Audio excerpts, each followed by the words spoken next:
Hello बच्चों, let's read this question. इस question में हमें दो स्टेटमेंट दिए हैं और ऑप्शंस दिए हैं। Both statement first and statement second are correct. Both statement first and statement second are incorrect. Statement first is correct and statement second is incorrect. Statement first is incorrect and statement second is correct. और statement first यहाँ पे क्या given है, sodium metal is stored under kerosene.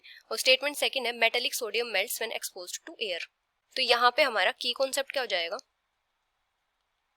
Reactivity of sodium metal. तो जो sodium metal होता है वो हाईली रिएक्टिव होता है। और ये हाईली रिएक्टिव क्यों होता है, क्योंकि इसकी लो आयनाइजेशन एंथैल्पी होती है, लो आयनाइजेशन एंथैल्पी। तो क्या होता है, जब ये एयर के साथ कांटेक्ट में आता है तो ये क्या करता है, वहां पे मॉइस्चर के साथ रिएक्ट करके सोडियम हाइड्रोक्साइड फॉर्म करता है और साथ में हाइड्रोजन गैस इवॉल्व होती है। When comes in contact with air, it reacts with moisture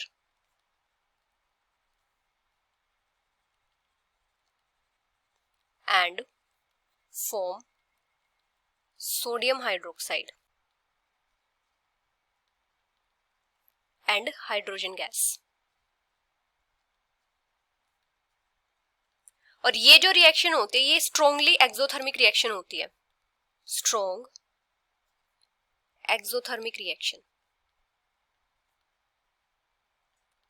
और ये क्या करती है, large amount of heat generate करती है, generates a large amount of heat. और जो हाइड्रोजन गैस इवॉल्व होती है ये क्या करती है, एयर में फायर कैच कर लेती है, जिसकी वजह से बर्न होती है, जिसकी वजह से लिटिल एक्सप्लोजन्स भी हो सकते हैं।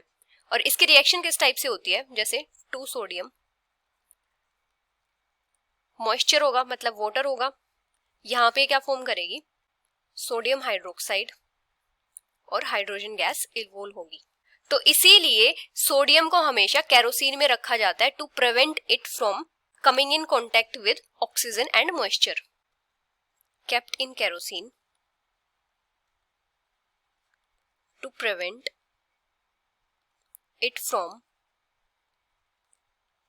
coming in contact with oxygen and moisture।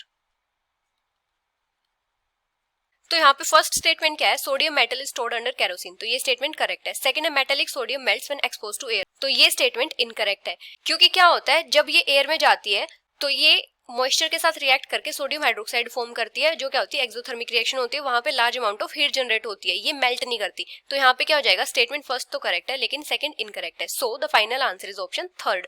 Hope you understood it well. Best of luck.